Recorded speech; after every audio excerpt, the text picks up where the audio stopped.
What's up, mortals? It's Dante here with chapter 189, Gawain versus Ballin. We have a big announcement after this video, so let's get right into it. We start out with 𝐿 announcing, "Give us 1 minute, folks. It looks like Nasiens' friends are trying to revive him, with Diodora just walking off with his pets." Speaking of, Diodora mocks 𝐿 saying, "His friends? Huh? How ridiculous.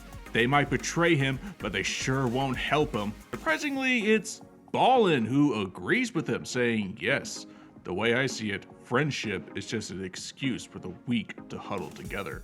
And Diodora is glad that they're on the same page. I never really would have thought that these two would actually get along-ish, because Ballin says, "But maybe you're not the man who decides that." Diodora turns around and guess what? We thought Nasiens was dead for a while, but now we've got a miraculous recovery on our hands. "Yeah, sorry buddy, your assassination failed." And he walks off, very angry. Let me tell you, I am glad that Nasiens didn't die. Many thought Nasiens was going to, die and Percival was going to bring him back later just because, well, many wanted to see Diodora with Nasiens' powers, but the powers of this kid with this kid would be a very dangerous idea. The group heads back because up next is Gawain's match, and Anne decides to ask Nasiens something. How long have they been in love with Percival? Oof. With Nasiens blushing, saying, "Probably since I met him, I think. After he saved my home in Orodo too." With Anne looking a little glum, saying, "Then I owe you an apology." Anne explains that when Percival was hurt fighting 𝐿𝐮𝐬𝐫𝐿 and used mouth-to-mouth to give him medicine, you must not have liked that at all, huh? Ooh, this is getting spicy. Nasiens says, "No, it wasn't like that. It was more shock." With Anne just storming off saying, "Well, it was a shock for me too, that's for sure." And Anne saying, "Anyway, I'm glad you didn't die. If my rival dies, I'll lose all motivation." What? I hate love triangles. I just hate them so much. While Nasiens is glad and blushes, they both look over to Percival, saying that they're heading back to the stands, but Percival is not having this. He is angry, saying that Diodora is going to pay for this. I love it when we see Dark Percival. Even his harem members are very concerned, but we don't have enough time to worry about that because after some delay, it's time to move on. That's right, it's time for the third match of Block B's second round. Gawain versus Ballin. Gawain mocks Ballin, saying that, "I hope you're ready, you muscle-bound freak. I'll say it again. I'll knock you with just one finger." But Ballin is not having this, saying, "All that arrogance. I like it, but it all sounds like you're bluffing. And let the gladiators begin." From the stands, the crowds are excited. Pelgard says, "I hate to see this matchup. That girl seems capable, but she's very outmatched." Even 𝐿 agrees, saying, "It's true, that man Ballin is hard to gauge." 𝐿𝐻𝐵, who was Ballin's last victim, says this fight won't go easy, with Pelio saying, "No, but Gawain's a knight of prophecy. Let's trust her." With everyone placing their bets, Ballin leaps first for the first strike. Or so we thought. Gawain uses her teleportation spells to evade the attack. She regards, let's make absolutely sure that magic won't work on him.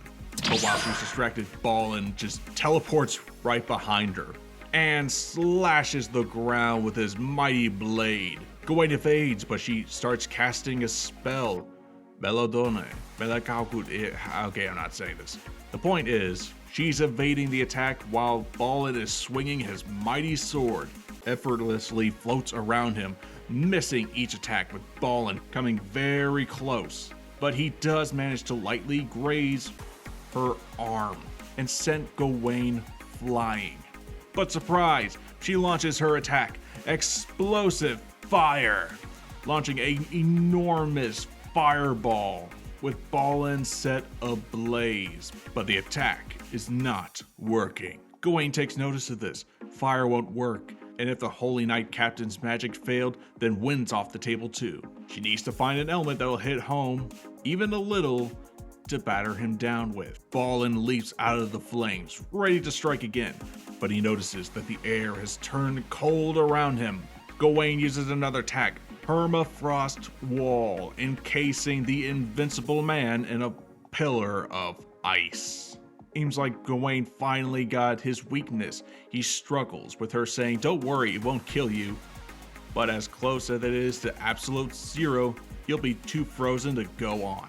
Or so he thought. Ballin just flex and smashes through the ice. This surprises Gawain as he attacks again, and she dodges at the very last second. She casts another spell at Ballin, Blitz Javelin, attacking him with an enormous bolt of lightning, hoping that this will do it in. But surprise, Ballin comes back. His magical force is just truly invincible. A true menace. But Gawain is not having this, yelling, "Heed my will." Ballin lands an attack. A large explosion occurs around him. Everyone thinks that Gawain is finished. But even Ballin is surprised, saying, "What's that thing, little lady?"